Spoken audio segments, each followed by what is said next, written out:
Hello, everybody, and welcome to this week's episode of Play Some Video Games, the only gaming podcast with more Eggo waffles than the second season of Stranger Things. Have no fear, your host Kevin Austin is back in the captain's chair this week. Feels like it's been a long time coming.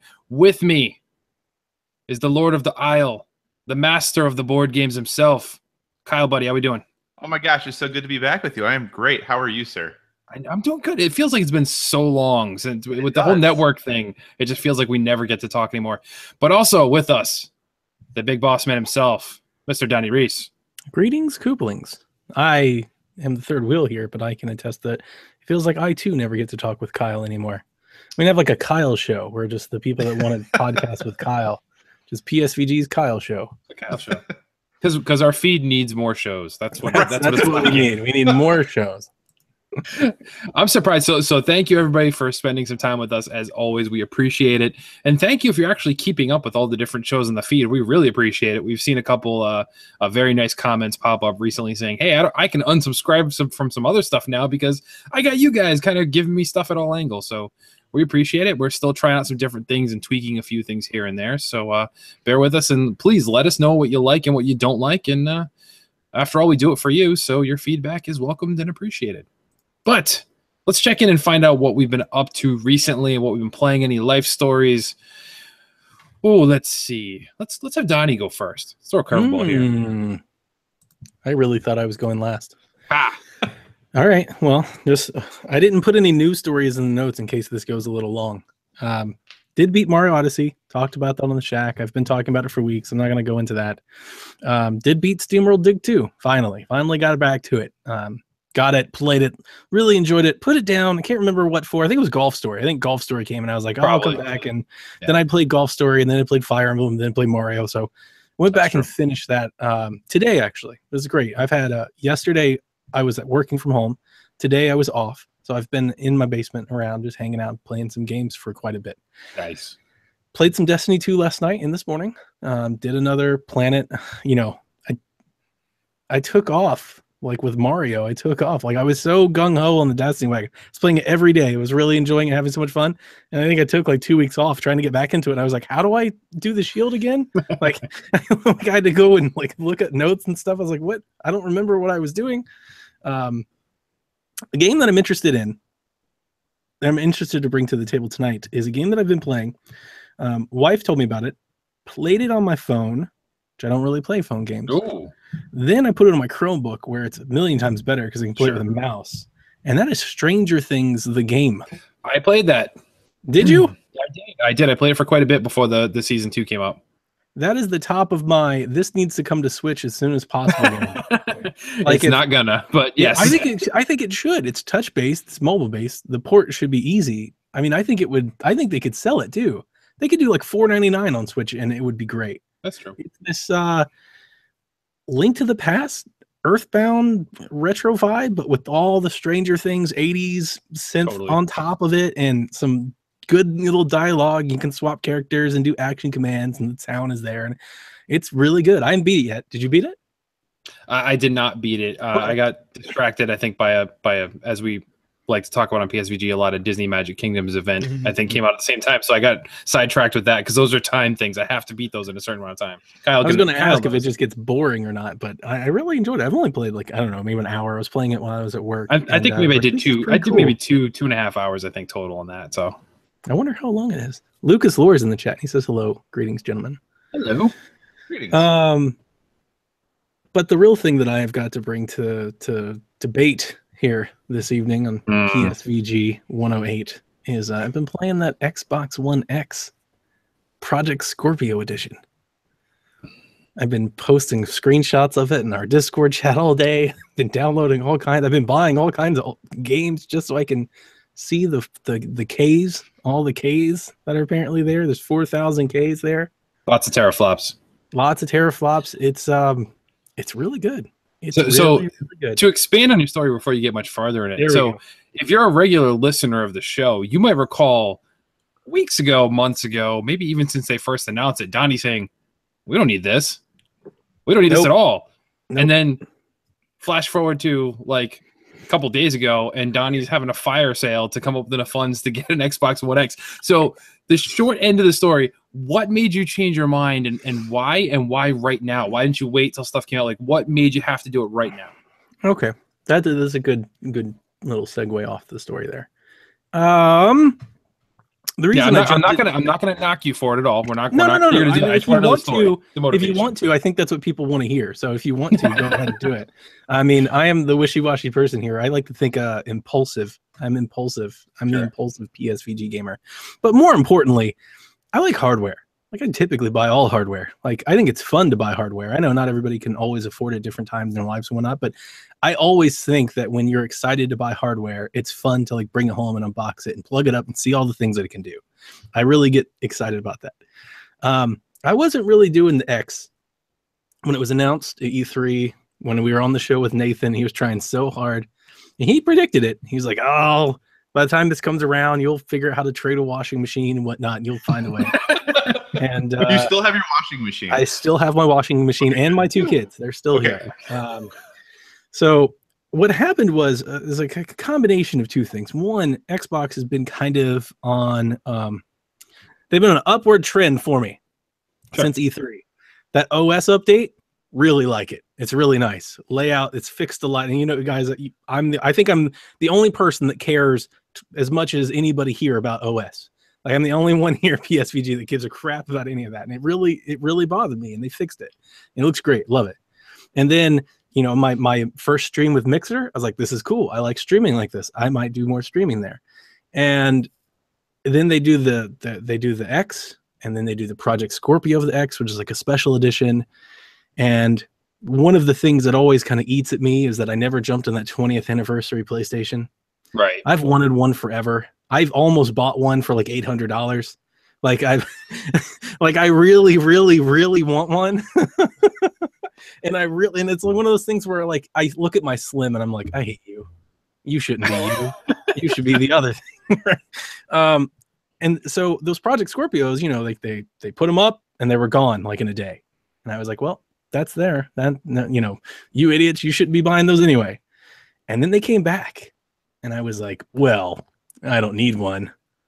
And then that's kind of where it starts. I start to look around. I'm like, but if I wanted to get one, and that's when it's over. Like, once I start going, if I wanted it, what would I do? So yeah, I sold some stuff. I raised about $600 on eBay. And pretty fast too, like 2 or 3 days. I sold my Xbox One S, of course, and my Kinect, because I don't need that anymore. Because if you guys didn't know, Xbox allows you to use a USB webcam to stream with now. Yeah. Which is a pretty sweet little thing that they're just doing all kinds of stuff like that, right? Like, they've got all these like quality of life improvements that they've been throwing at the box. I bought this 4K TV, you know, like last spring, just sitting here. I've never done any 4K thing on it, and I was like, well, if I was going to update, so it started to snowball. It was one of those things where I looked at the TV and I was like, well, if I was going to get a console, which one would I get? And I was like, would I get the Pro? I started looking into the Pro, and maybe I didn't do it right, so maybe Kyle can tell me all the things I was thinking wrong. But I started looking at the Pro, and I was like, it does a few cool things, but it doesn't do like enough. Like, I know the Xbox One X is more expensive, but like the Xbox One X is everything's better. Like, it may be tangible, but everything is better across the board. Whereas the Pro really seems like it's like these 26 games are better. Like, it's not like every game is better. So I was looking into that. Plus, you know, if I was going to upgrade one, you've got like we know that the Xbox One X, like, spec wise, is better. Like, whether or not developers take advantage of it. So I was like, if I was going to upgrade one of the consoles, which one would I upgrade? Probably the one that's really good. So anyway, long story short, I sold that. I sold my Pro controller. I sold my extra dock because I got that $20 adapter from Japan. So I didn't need the extra dock anymore. I sold a bunch of my 3DS faceplates. Just stuff. I didn't sell anything I really wanted, to be honest with you. I just sold a bunch of extra stuff that's sitting around the house. And yeah, I didn't pay anything for it. That paid for my Xbox, and I got a hard drive and a slew of games. And I think maybe now I'm like $50 into the swap, like delivery fees, shipping and handling, all things considered. I think maybe I'm out $50 out of my own pocket just to upgrade. And then today it came in today around lunch, and I've plugged it in. The one thing I didn't do correctly is I didn't transfer my hard drive. I thought I was going to be smart because I bought a new hard drive. So I was like, here's what I'm going to do. Before the X comes, I'm going to plug the old hard drive in, the new hard drive into my computer, transfer everything from the old hard drive to the new one, plug into Xbox. Apparently, when I plugged it into my computer, it didn't reformat it, but apparently it changed the index. So when I plugged it into the Xbox, it wants to reformat it. So I have to re-download everything. So things have been downloading all day. The only 1X enhanced game specifically that I've been able to play is Tomb Raider, Rise of the Tomb Raider, which I don't really enjoy. I don't think that's a really, I mean, it's a fine game. I'm not like I don't think it's a great game. That's a really cheesy story. And it's not Uncharted. It's really pretty though. I was taking pictures of it. It's super pretty on the Xbox One X. So it's getting the job done. And then, I went to the website and found all the games that have enhancements. And I just bought like a bunch of used cheap games just to do 4K, just to see. It's like I never played The Division and I never played Homefront, and I don't know, there's 2 or 3 others that I grabbed, and I tried to buy a bunch of stuff from GameStop last night when their website was glitching out. They canceled those, by the way, if you can see. I saw that. But they gave me $5 for every one that I tried to get for free. So I ended up getting $25 out of the deal just to sitting there. So I converted that to Xbox currency too.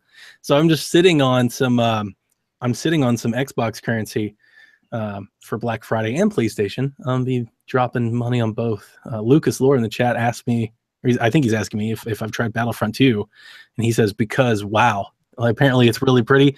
Lucas, no, and I don't think I will. I tried Battlefront 2, the beta, and was like, I'm not having fun. So I don't know. Maybe I'll download it just to look at it. I could play a couple of single player missions and see what that's like, but I don't know if I got other things to download right now for sure. I got other games and whatnot. I'm excited to do Gears again.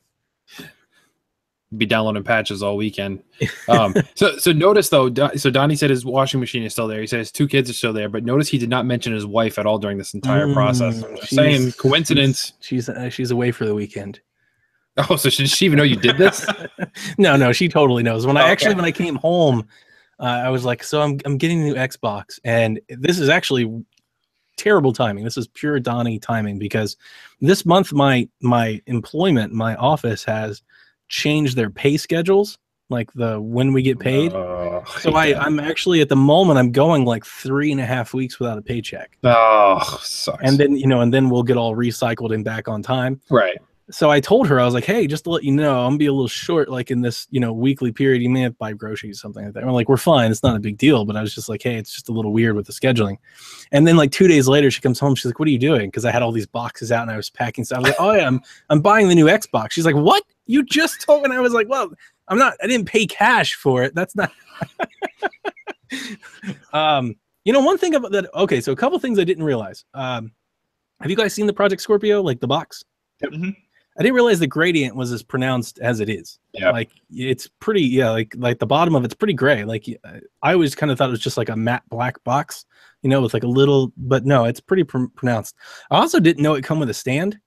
Mm-hmm. Like I impulsively bought this thing. So it's not like I watched unboxings or anything. I was like, oh, I didn't do any research. I just bought it. I know. Yeah. I mean, cause they were like the Project Scorpio editions are available. And I was like, okay, I'll get it. And I actually sat on it for like 2 days, and Devin tried to talk me off of it. For like 2 days, I was like, well, I bought it at Best Buy. Now I'm thinking about whether or not I should cancel it. And for like 2 days on Twitter, Devin was like, you don't need this. You don't want this. Stop. He was trying to throw everything he could at me. And I was like, I still think I want it. I'm going to be buying all of my third-party games here. It is really pretty. I can say that. Having done the Insects demo, and even some like, it's getting to the point now where I'm not even sure if my eyes are fooling me or not, but like I've been playing Red Dead Redemption all day, and it's like it's so sharp that the game just looks really edgy because it's so sharp. Everything is really pronounced, and like there's no blur or fading on anything, so like all of the edges are super edgy, and it's just like, man, some of these games are going to look so good. The one thing I didn't say to your original question, Kevin, sorry. The thing that really got me was like the side-by-sides that started to come out. Like the marketing. I saw the side-by-side comparisons for Call of Duty, and I was like, dude, that looks really, really good. Like, and it's not like so good that you couldn't play it the other way. You could totally play it on a PlayStation 4 or, you know, I don't know, something older than that. But it's like, once you see it the other way, it's like the only real comparison that I can make, it's like the day I got glasses. It was like, yeah, I don't need glasses. I can see just fine. I've been getting around for a year. And then you put on glasses, you're like, wow, there's so much sharpness and detail in the world I didn't know before. That's kind of the exact same thing. It's like, yeah, it's the same effect like the first time you watched a Blu-ray versus watching a DVD. Kinda. Then if you go back and watch a DVD now, you're like, oh, this is garbage, even though it's totally not. It's just right. And my wife's like, I can't notice it. I'm like, you don't see the textures. It's so different. You're not a real gamer. Lucas has a question. It's probably good for Kyle here. Let's get Kyle talking. He says, what does this mean, if anything, for the PlayStation 4 Pro? I don't think it means anything for the PlayStation 4 Pro. I'd agree. Yeah. I don't either. Sorry, that's probably not a really in-depth answer there, but I don't think it means much of anything. I think, and for better or for worse, like all this, like, yes, the Xbox One X looks far better than things on the PS4 Pro, as it should. Yeah. Right. You know, like, I mean, I think people who are like, oh, it's more powerful. Yeah, it really is. It's a way more powerful console. There's a tangible difference. Yeah. Like, it should absolutely look better. And it does. Like, the picture and what that thing is able to produce is incredible. It is a striking piece of hardware. It is very, very cool. I have, so for better or for worse, we actually just recently got a 4K TV like 2 weeks ago. And I was like, okay, well, we don't have a 4K Blu-ray player. Hang on. Is this where Kyle just like crashes the internet and goes, and I also got a Scorpio today? No. But I will say, so I was like, well, I don't have a 4K Blu-ray player. I still have my launch PS4, so I guess I could upgrade to a Pro. I'm like, but that doesn't solve the 4K Blu-ray player issue because they don't have one, which is still stupid. But then I was like, well, I don't really buy or rent movies very often. We living in the Midwest, we still have a movie rental place. I'm like, they don't ever have 4K Blu-rays, so what good would that do me? Well, I just started carrying 4K Blu-rays at my movie rental place. So I was like, crap. So then I was looking around and I was like, okay, well, you know, Black Friday, there's some really quality like 4K Blu-ray players on sale for like $125. You know, they're like 50% off. And I was like, well, if I got the 1S for that. Well, right. And the 1S's are $190, you know, for Black Friday.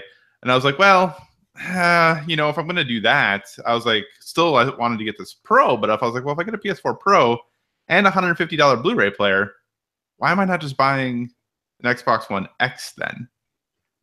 And, you know, I live in a little bit of a smaller town. My Walmart still has them. Like, they're sitting there in stock. They have the Scorpio editions in stock right now. So it's like, well... But I didn't buy one, but I'm considering it. I think depending on how things shake out this holiday season and where we're sitting in January, like I don't think it's out of the realm of possibility that I would pick one up. Mostly, I'm not laughing at you, Kyle. Josh is over here. You've lit Josh on fire. He wants you to get an Xbox so bad. It's just all caps. Kyle, get an Xbox. and it genuinely is just because like Xbox has made a very compelling reason. Like obviously, I'm a huge PlayStation fan. But they have made a very compelling reason to purchase their hardware. And they have really been listening to what gamers want. You know, and if I was in a situation where I had a really high-end PC, I probably wouldn't be considering this, but I don't. You know, I have this laptop that we do this podcast off of, and that's about it. So he's still going. It hasn't stopped yet. Wait a minute. Let's throw some fuel on the fire. Hey, Josh, since you're watching live, did you notice Kyle's name is in green this week? It's true. Spoilers. But no, it is an awesome piece of hardware. So I'm glad it's doing well, and I'm really glad people are loving it. That's great. The way that I've come to defend it in my own mind to my wife to kind of smooth everything over is, for the longest time, I mean, I was a 360 person. I mean, I always have all my Nintendo stuff, but like last gen, I played 360 for most of it, and then The Last of Us came, and I was like, well, I got to play that one. I went PS4 over Xbox One because it was more powerful. Like that was literally it. That was when I bought the console. I was like, well, it's better. That's the better box. Say, you know, better price, better box. That's the one I want. So I played all my third-party games there, plus all the PlayStation exclusives that I wanted, and I was like, I'm good. Now that I've got this power, I guess, boost over on Xbox, I'll probably play most of my third-party stuff over there, and I'm still going to play all my exclusive and indie stuff on PlayStation. And it's in that regard, it almost balances me out so much better. because now I don't have this Xbox that I never play. It's like it's given my Xbox purpose in my little entertainment center. I'm like, oh no, that's where I play Call of Duty and Star Wars and like the big grand spectacle. And then over here is my TLU machine and my Horizon machine and all that. So in that regard, I think it's fitting a really good spot. I feel like now I actually have a spot for everything, and I've got like a reason to be everywhere. So that's true. All right, so Kyle, what have you been playing then? Since Donnie's been playing a lot of stuff and buying a lot of stuff. Have you been buying a lot of stuff and playing a lot of stuff? I mean, I've been trying to. So I've been playing this game that is not quite as good apparently as Ratchet and Clank, and that's Super Mario Odyssey. Close, almost as good as Ratchet and Clank on PS4. Almost. But I've been playing Mario Odyssey. I beat that not just recently. And I like it. I think I'm not quite as enamored as, other people are with it. I think it's a really excellent game. It's fun. I enjoy the way it looks and how it feels overall. But, it's one of those games that I'm old. So I struggle when I don't specifically have like purpose in a game. And like, hey, go run around and find moons for me is no different than running around and getting sea shanties in Assassin's Creed Black Flag. Yep. I like doing it for a while. Eventually, I'm like, meh, I'm good. So I wonder how long I'll continue to play it since credits have rolled, and there's some cool things that happen, at the end. But we'll see. Like the wife was watching TV for a while tonight, so I booted it up and got a few more moons. But like any moon that is super complicated, I'm like, meh, I'm good. I just move on. I don't need that. I don't. So we'll see. I think I'll probably get most of the easy moons in most of the areas, and I'll probably call it good. So it's fun. I enjoy it. I'm glad I have it. I think it is something I probably will regularly go back to from time to time, but I'm not in a situation where I feel like I need to get 100% this. I need to get every single moon. You think I'm crazy? No, I don't think you're crazy. My little statement. It was I wanted to spark controversy, so I'm glad it worked, but yeah. I also believe it. I don't think I'm nuts. No, I do think I understand what you're saying. I don't know if I 100% agree. There are definitely aspects of Ratchet and Clank I prefer to Mario Odyssey, but and I had said this earlier, and then Reggie talked about this like later today in some interviews. So then I felt really brilliant because I hadn't seen this, where I talked about how I felt like the struggles of the Wii U really set the Switch up for success, because these games that were probably supposed to be Wii U games suddenly got a little extra time, for a little extra polish, for a little extra work to come out and be spectacular, So, yeah, I mean, I don't think you're necessarily wrong or off. I do think I get different feelings when I'm playing them. Like, I enjoy playing Mario mostly because I grew up playing Mario and there's nostalgia there.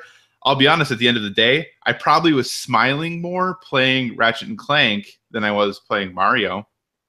And some people probably aren't super thrilled about that, but I loved Ratchet and Clank. I thought that game was a blast to play. I had so much fun playing that game.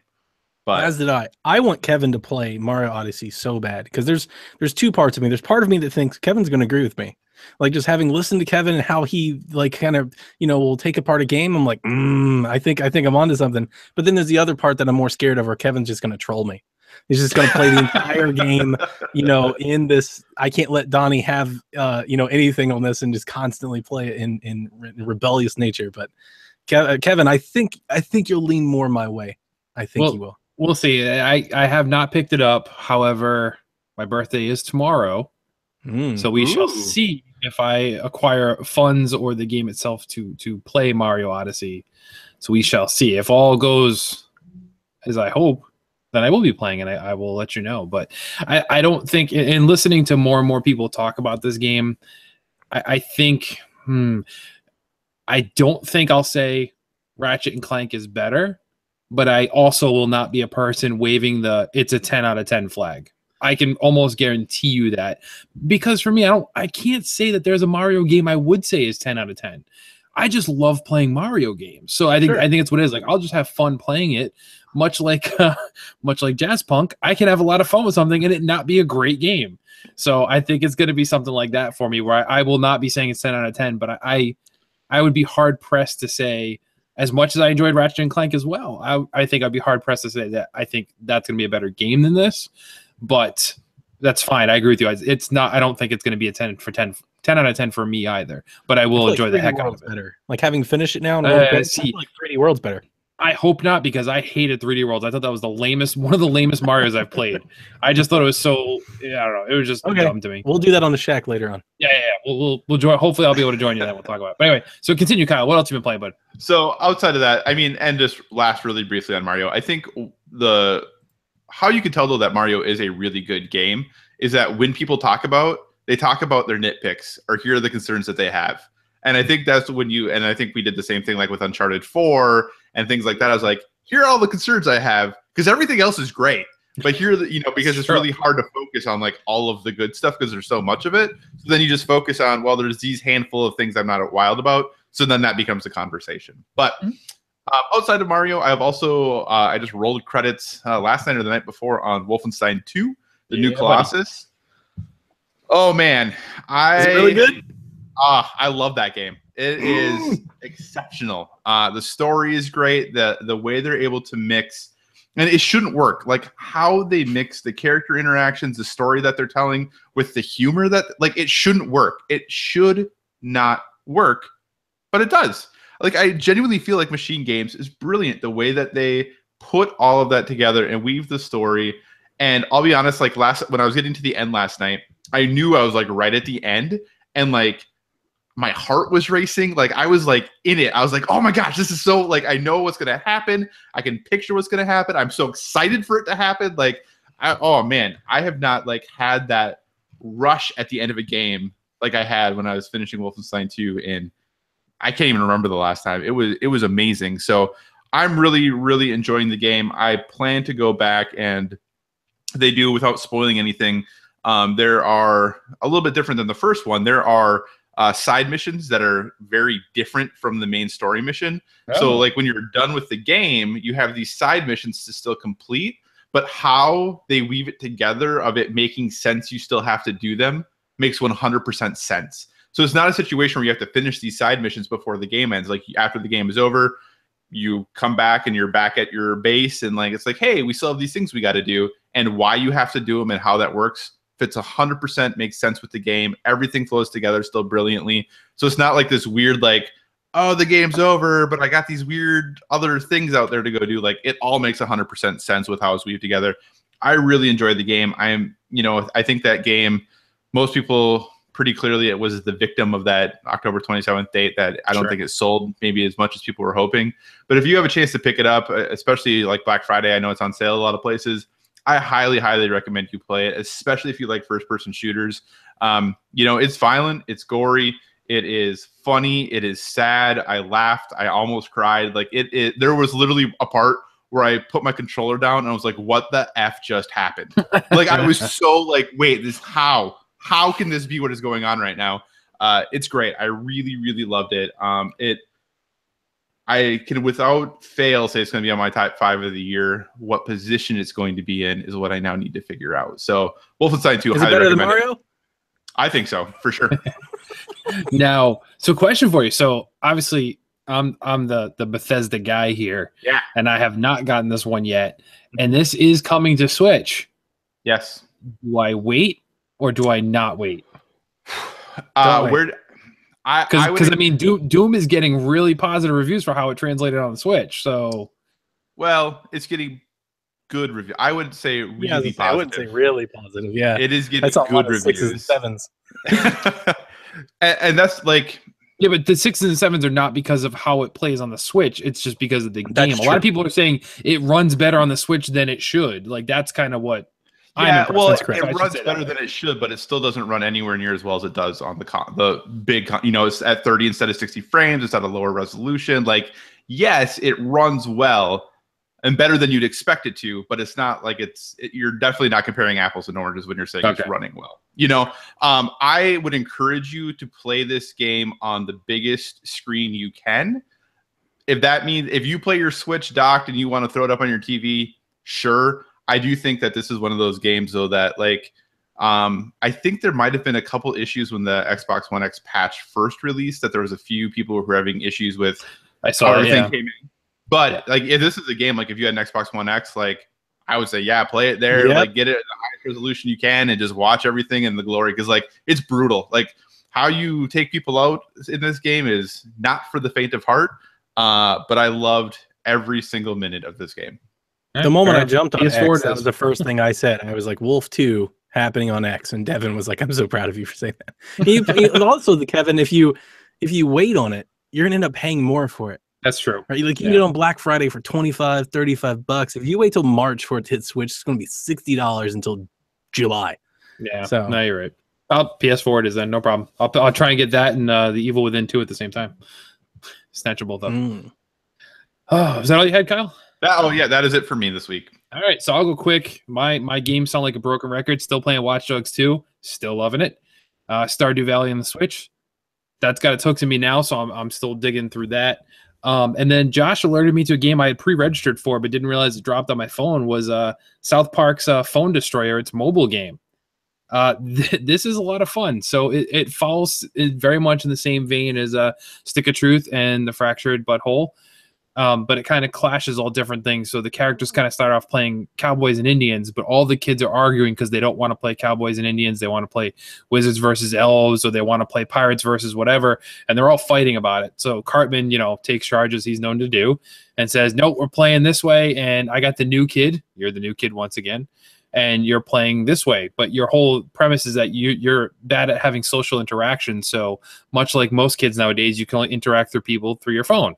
So you're playing this game virtually through your phone, but it works kind of like not Clash of Clans, but that card-based one they did. What is it called? Clash Royale. Clash Royale. So it plays like that, but in more like a side-scrolling way. And so instead of looking at the top down on the map, you see it from sideways, and you play your characters when you get enough energy, and you summon them on the field, and they kind of march across the field and fight the other characters as they come across. Lots of voice acting in it, and it's all the official voice actors, so that's really good, really fun. You have your core cast of characters, so you have like Cartman, and like the first iteration you get of him is Sheriff Cartman, but then there's different costume versions of those characters as well as you progress through sci-fi levels and through medieval levels, stuff like that, and they all have different abilities and stuff. So far it's a lot of fun. Typical South Park humor, so it's a little bit not tasteful, and that's fine because they do it better than anybody else, I think, too. So it's a lot of fun. So pick it up. It's free. There are microtransactions to buy extra packs of cards, but they give you free packs every 4 hours, so it's really not necessary in this kind of game at all. So it's all good. Check it out.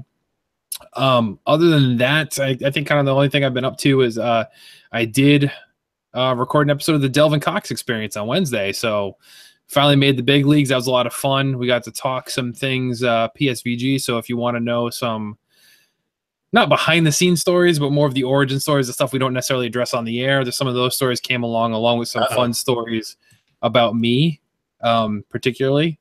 And Delvin wants to have me on again because he found out after we stopped the recording that there's more stories to be told. So check that out when it drops. I'm not sure when he's going to drop it, but it's a fun time. I had a blast doing it. It was a lot of fun. Great premise for a show too. So shout out to Delvin Cox, man. Keep it up.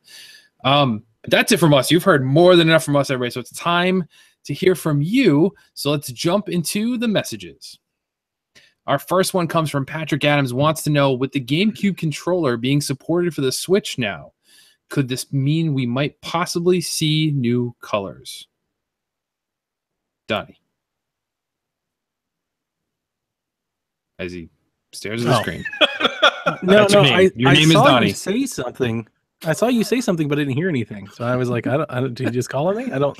Yes. No. The GameCube thing I think is completely overblown.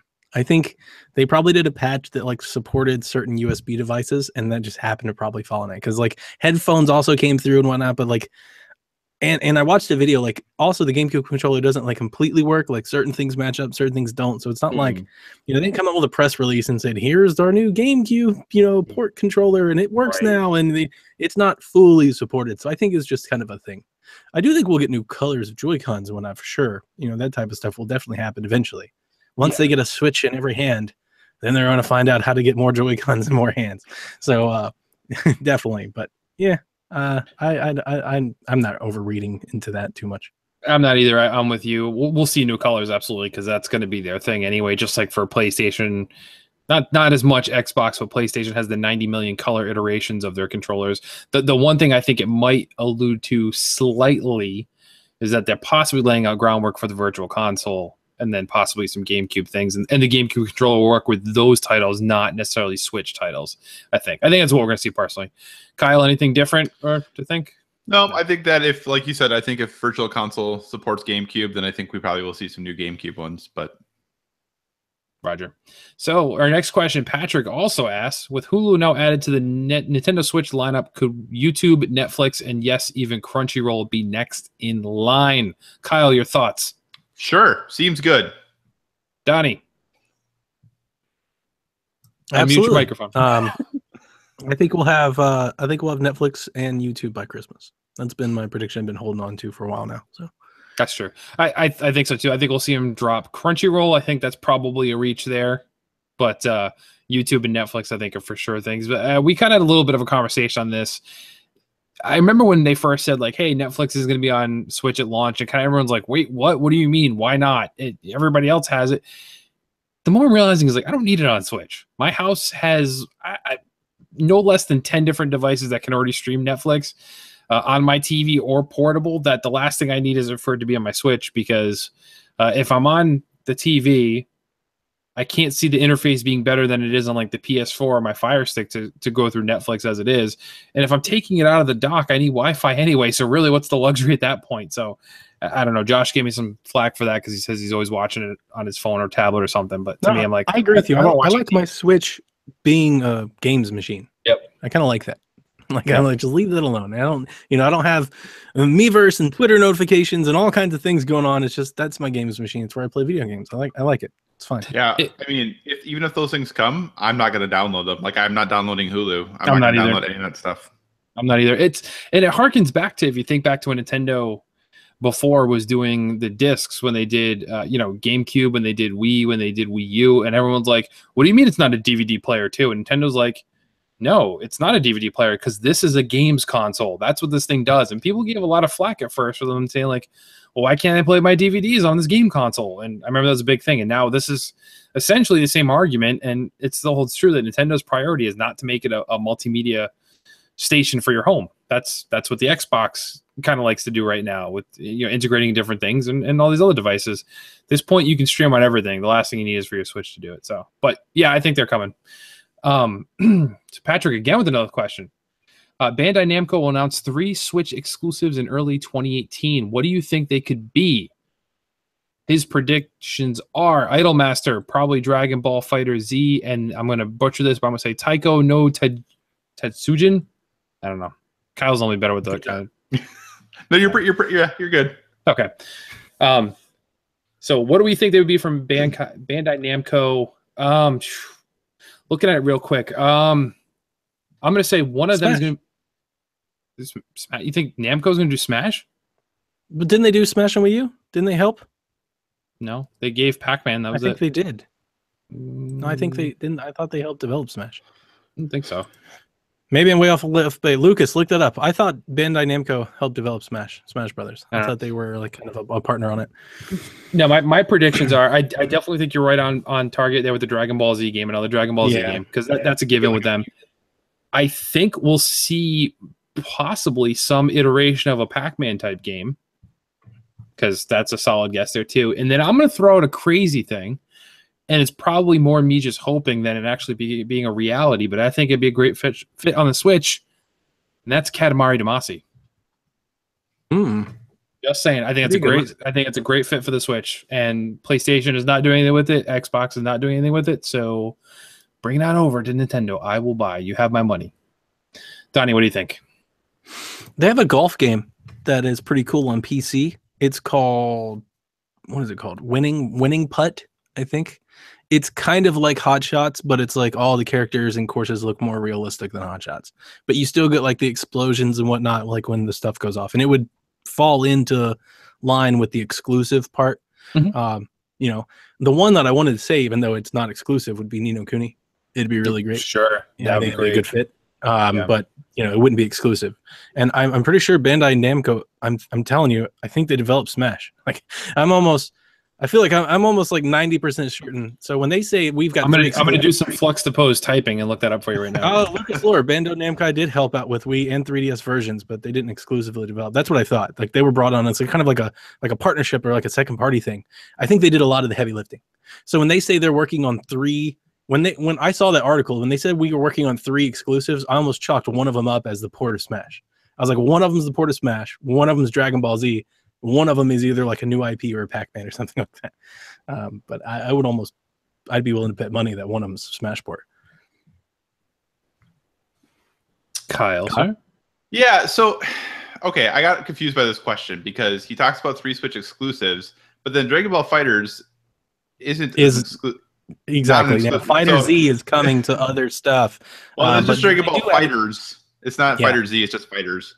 But, oh, really? Yeah, you don't pronounce it. The Z is like an S. At least that's what I have been told by many people because I was saying Fighter Z all the time too, and then people are like, "No, it's just Fighters." So yeah, I mean, when I think about it, obviously, I'm really looking forward to Ni no Kuni because that was like right where my mind went right away. But I think if I had to guess, if these were going to be more like exclusive type games, I right away went to the games that still regularly are done on Vita. That maybe they would look at potentially abandoning that and then starting to put these on Switch. So I'm thinking potentially like a Digimon game, potentially like a Naruto game, something like that. Maybe a Tales game. I think might be cool for them to do. So I think there's a lot of options about what they might do between all of those, or Sword Art would be the other thing. There's a new Sword Art game coming out like in February. But that wouldn't be exclusive because it's announced for PlayStation 4 right now.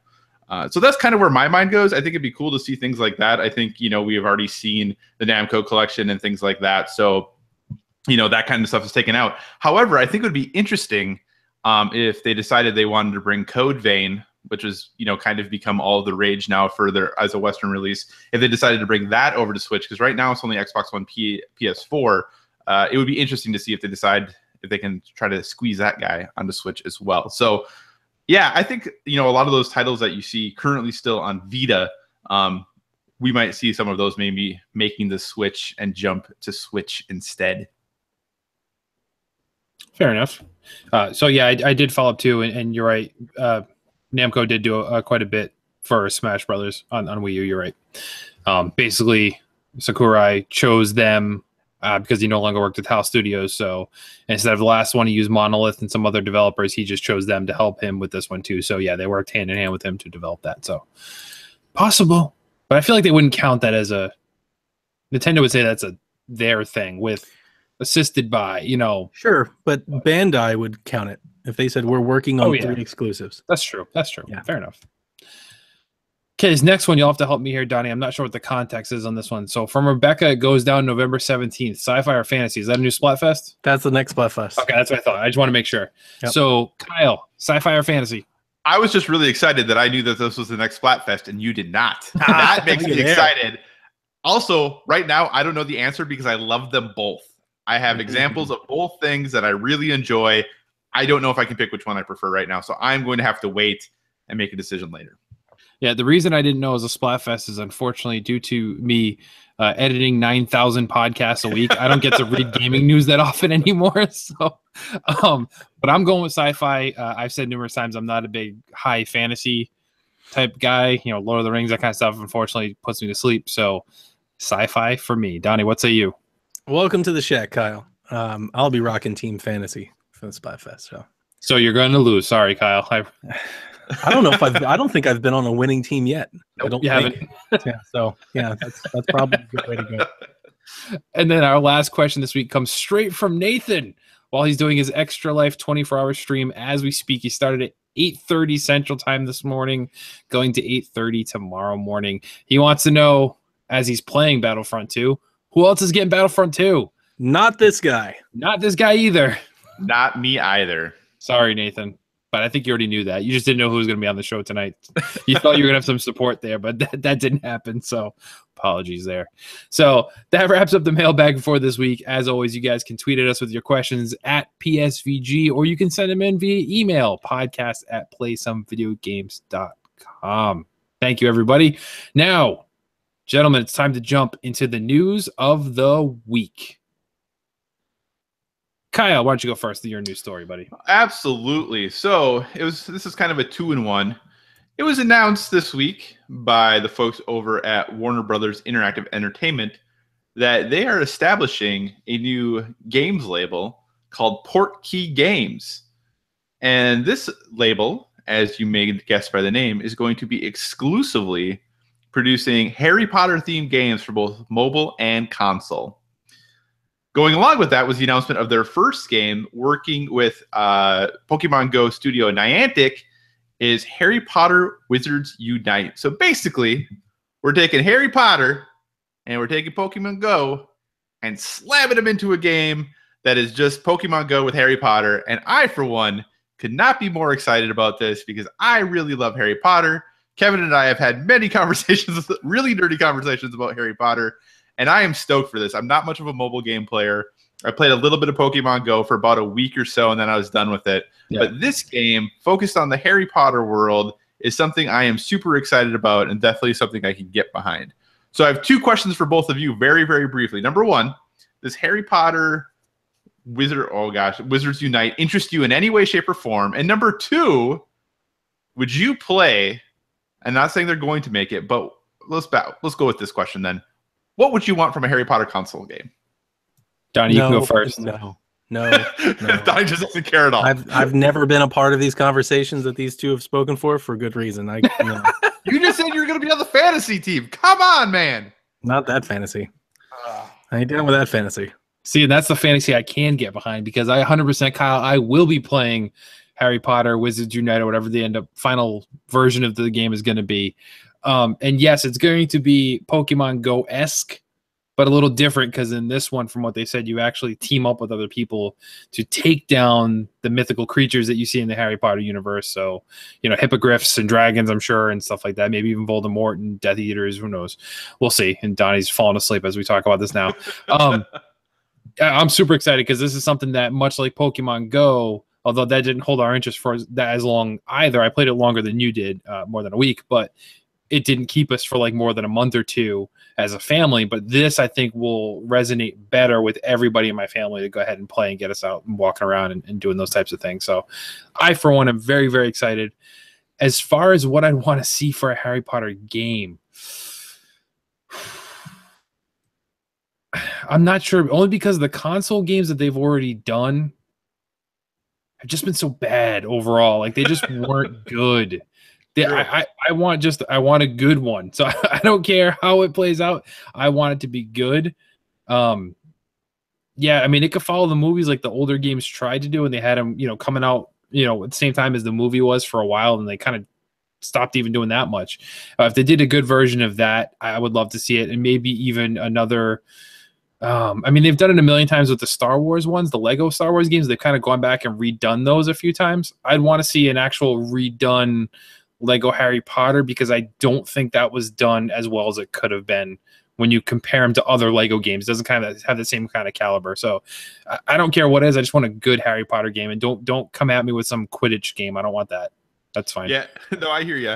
I actually, and I know this is probably way too much, I would love a Harry Potter RPG, but you were playing as, in the time while Harry Potter is at Hogwarts, you are another student at... Donnie, this is good stuff. Sorry. This is good radio, Donnie. This is good radio. But you are another student at Hogwarts at the same time Harry Potter is there.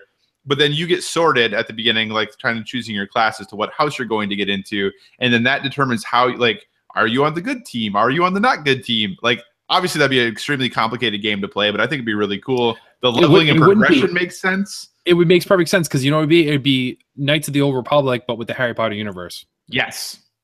That is the exact thing that yes. Knights of the Old Republic, but Harry Potter. That's what I would love to see. Okay, Donnie, we're done now. Take my money. I was gonna say like Harry Potter, like Flappy Bird, like Crossy Road. No. Harry Potter Match 3 game. Peggle 2 with Harry Potter. I don't know. Hater. I don't even know what I'm hating. I can't call me a hater. I don't even know. I'm just surprised, and like I'm just go surprised watch them on your 4K TV, Donnie. Go watch those movies in your 4K. I'm surprised that you aren't into Harry Potter at all, just because you have kids. Kids love Harry Potter. I guess. I to be honest with you, it's not because I'm stopping it from happening, right? It's not like I'm not blocking Harry Potter from infiltrating. It's never happened. I just took, like, I don't know, I'm judging a book by its cover, pun intended. But I mean, I saw all the kids, doing it. And I saw trailers for the movie, and I looked at it, and I was like, oh, it's, kid running around with his broomstick and stuff. I'm like, nah, I'm good. So I got Hocus Pocus for that when I feel that itch. So really, we're really gonna compare Hocus Pocus to one of the greatest movie and literature franchises of the modern day age. That's it. Harry Potter is the greatest movie, or one of the greatest movies in the modern era of entertainment. Yes. Really? As a series, yes, absolutely, hands down. In this situation, Harry Potter is Mario Odyssey. Hocus Pocus is Ratchet and Clank. No, the Hocus Pocus isn't Ratchet and Clank. Hocus Pocus is like Jack and Daxter 1 in Mario Odyssey. Lucas asked if you guys love the Wee Waggle Harry Potter games. No. Well, no, it's like the greatest franchise with an amazing IP. Everything it touches turns gold. No, it doesn't. It doesn't. It's just proof that things can go terribly, terribly wrong. Much like Mario is missing and Mario in Time. Those are examples of doing something completely stupid with a golden opportunity for an IP. The closest thing to a good Harry Potter game wasn't even good, and it wasn't even a Harry Potter game. That was like the Book of Magic on PS3, if you remember that. I'm sure Kyle might remember that. That where you got to use the PlayStation Move controller. Yeah, I remember that. Yeah. I had that. I had it because I was like, hey, this is like Harry Potter. Then I got it. I was like, no, it's not. So, anyway. All right. So I'll go next. So breaking news, like yesterday, EA has bought Titanfall developer Respawn for over $400 million. And the internet was like, didn't they already own them? Yeah, I tried buying Respawn too. Like, I put in a PSVG bid. It didn't. Yeah, it happens. So Respawn was the developer of Titanfall, most famously. So, yeah, I think myself, much like many gamers, just thought that they were part of EA anyway, but apparently not. But, hey, now they are. The company was originally founded by Call of Duty designers Jason West and Vince Zampella. They went on from Call of Duty, started doing Titanfall and things like that. It just, the games did okay. I think Titanfall was, received. Titanfall 2 did not sell well. No, it didn't. But I think it was received better by the industry. Like, you got better reviews, but it still didn't sell that well. So, oh wait, hold on. There's actually an update to this article. EA has now shut down Respawn. They bought them and just immediately closed them down. Oh man, they're joining Visceral Games. Yeah, I don't know. I don't know why EA bought it. Scuttlebutt though. They've got the Scuttlebutt. The rumors. I think it's Polygon or Kotaku.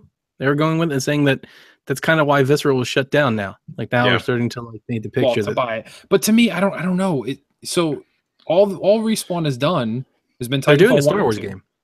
Yeah, they are doing a Star Wars game, and that's why I thought they were an internal studio, because EA has the Star Wars license from Disney. Right. But apparently that was contracted out to Respawn, which I think is why there was a mobile game company from Korea, I think, who put in an offer to purchase Respawn, and that's why EA had first right of refusal, was because they already had these contracts in place, which is why that bid came through. Then Visceral got shut down. Then EA bought them. So I think it seems like Visceral potentially was shut down as like, hey, we need some money. And it sounds like from folks in the biz that Respawn's game was just shaping up much better than Visceral's game was. So which is intriguing to me, because not knowing the details of these games, obviously, I would have been much more interested in a Visceral Star Wars game than I would be in a Respawn, because in my mind, it's going to be something Titanfall-esque. It's being led by Stig, who did God of War. Yeah. So, I mean, it's going to be third-person action. Right, and that's what they're saying. But to me, I don't know. Just on the front, it just seemed like Visceral would have interested me more than this. But it does make sense, yes. But man, I don't know. It just seems like a. It turns out with what you're saying with the timeline there, Kyle, that it was almost like they had no choice but to buy them, versus they wanted to buy them. I think that's kind of what it was. I think it was probably one of those, we can't afford to have both, So we're going to pick and choose which one, and these folks have more going on for them right now. And your comment, I think, is right, but I'd like to point out, I would have been more interested in an old Visceral doing a Star Wars game. The Visceral that I love isn't the Visceral that just got shut down. Sure. Different. This is a different studio at this point in time. It's been a while since Dead Space came out, man. Yeah.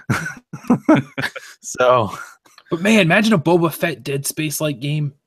Imagine a Titanfall game with an IP that resonated with people instead of just a new thing. I don't want that. Well, I think Titanfall ran and played amazing. It did, but Titanfall to me is it's another shooter. Right, but if you put Star Wars in it, maybe all of a sudden you care about it. Maybe that's what you're missing is the link. But that's what Battlefront is. So, I mean, like, I hope it is something different. It is something more God of War-esque, if you will, then, because I don't want anything like what they've done in the past or what Battlefront is personally. But well, I think it's interesting too that Titanfall has a very entrenched microtransaction system that most people like, because you get maps for free, you get new Titans for free. It's basically 100% cosmetic. So I think it fits in with what EA is looking to do to extend the life of their games, but in a way that gamers, for the most part, are like, hey, this is a game that does it the right way. So I think it's an opportunity for them to talk about, hey, we have these games as service. We want people to play for a long time. But this seems like to be a company that seems to do it in a way that most gamers feel okay with and feel like they're not being taken advantage of. And chat's lighting up with your hate on Titanfall, by the way. They don't appreciate that too much. Oh well, it was a good game. It was fun. I'm not Donnie. It's fine. It's another shooter. For me, Call of Duty is the same way, so come at me. I hate Call of Duty too. Whatever. I like my shooters to have something original. Anyway, all right. So that wraps up the news for this week. Let's move on. Before we wrap up, anything else you guys want to plug or talk about before we close things up? Kyle, so where can people find you? Anything you'd like to plug? Yeah, so you can find me on, what's that thing called? Oh yeah, Twitter, Instagram, PlayStation Network, and because tying in the new show here on Board Game Geek at Psychocross, CYCOCROSS. Speaking of the new show, hey, if you would check out Board with Video Games, I would really appreciate it, and Josh, my co-host, would really appreciate it. We work really hard. It's a show that's about an hour long. Half of it's video games, half of it's board games. We try not to repeat anything that's covered on PSVG in the week during video game things. But if you have any interest in hobby board gaming or have any inkling that you might want to lean or find out some more information about it, we would love to have you join us. And we also have Twitter at BoardWithVG and Instagram at BoardWithVG. So please check us out there.